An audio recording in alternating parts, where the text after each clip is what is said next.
Listen, I will give you the chess matches of a life. Just give me a shot, baby girl. This guy's fantastic. I'm honestly willing to get married to him myself. You know, let's do it. Yo, she said, you Harry Potter looking mother. This smug little asshole. I don't know, man. I can't help but like Bernie. Like, I don't know. You know, I'm starting to think that our old Silent Witch might have a rocky and questionable track record after Weekend at Bernie's. I mean, you look at, what was her name, Casey? Put her full trust in that woman, and Jesus, did that friendship crash and burn. Then you got Bernie, same thing. Granted, did both of them end in an okay fashion? Sure, I mean, you know, yeah, she said I didn't like you either way, but hey, at least she didn't die.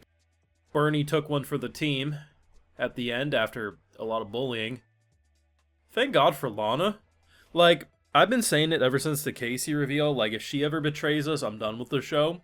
After this latest Silent Witch episode, yeah, I'm pretty sure that she's a ride or die. She'll never betray us. Which is great because so far the friendships of little Monica are questionable, and that's putting it nicely.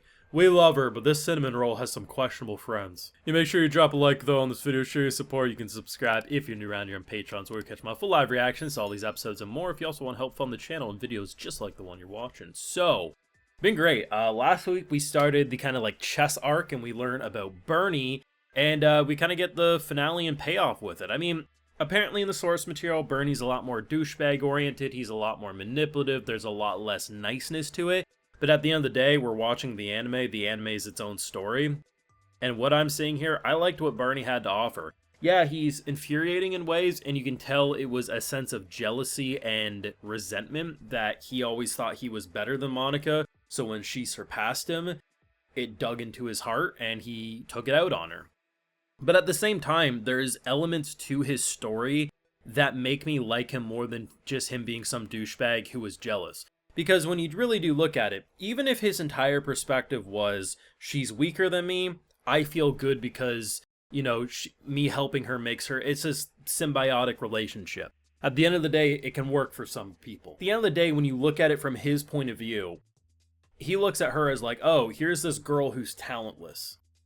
I'm teaching her these things, and then randomly she becomes one of the 7, and it feels like, oh, you were just around. All this time I was teaching you shit and you could do chantless magic. You were like one of the 7 greatest mages in this world. It must have been a hilarious joke to watch me try to teach you. Yes, a lot of this could have been solved with proper dialogue if he would have just shut up and listened, but human nature, I think a lot of people put in his shoes would have responded the same, being like, oh, you're just taking the piss on me. Like, you're joking around this whole time. I'm not saying it excuses his treatment towards Monica, but I do think it explains it, and I think it makes it feel like a pretty human reaction.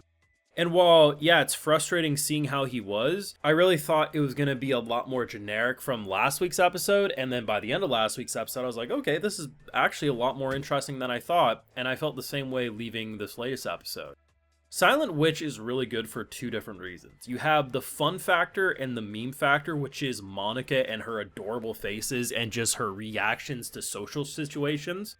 But the big thing is the way they write human interaction, good and bad in the show, is really good. Like, Casey was a great example of why she did what she did, and how even though it felt like she was stabbing Monica in the back left and right, I couldn't end up hating her, and to the same degree I can't end up hating Bernie.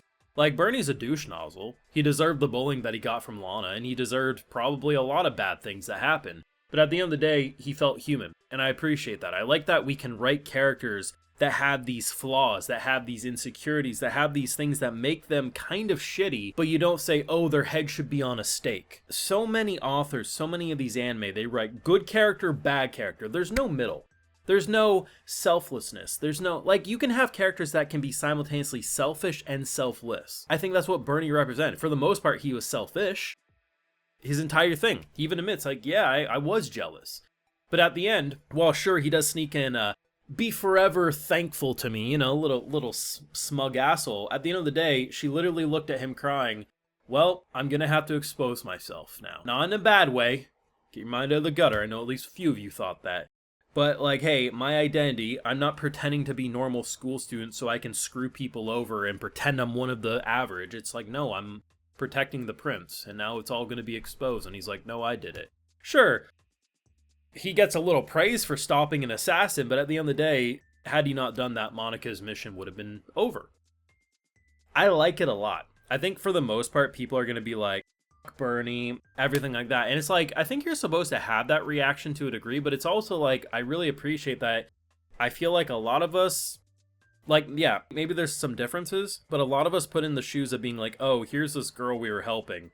Whether or not it's because we wanted to feel good about ourselves because we're better than someone, or just a case of we're trying to help, most people would probably feel like, oh, they were talented this whole time. Yes, if we stop and listen and hear what they have to say, we would realize, no, like, his encouragement and stuff allowed her to excel. It wasn't just like she was hiding it the whole time. But it's like, yeah, a lot of his issues with her would have been solved if he would have shut up and listened. But that's humans for you.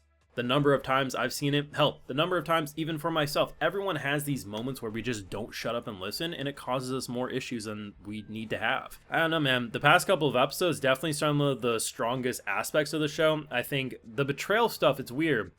I never want to see our cinnamon roll betrayed, but it does provide for some of the best moments with Monica. And I mean, if you compare episode 1 to where she's leaving episode 11, that girl was scared to open the door for people she knew. She never in a million years would have been able to interact with Bernie or anyone who had any sort of resentment towards her if it wasn't for the numerous pieces of character development that she underwent this season. And I mean, I'm hoping we just keep getting seasons of this. It's really great. The pacing's tight if you ask me. I don't feel like it's too fast, too slow. I mean, I've seen some source readers say it's too fast, but I mean, I'm an anime only. I judge it based on what I feel. For me, the pacing is absolutely what I want it to be. I'm loving it. I thought it's been one of the strongest since the start. I think it's adorable. I think it's funny. And I appreciate that they don't just rely on extravagant, badass action in order to keep us interested. Sure, like, first couple of episodes had some amazing spells that were like, shit, did we just really see that? But at the end of the day, the show is here because the character writing's amazing.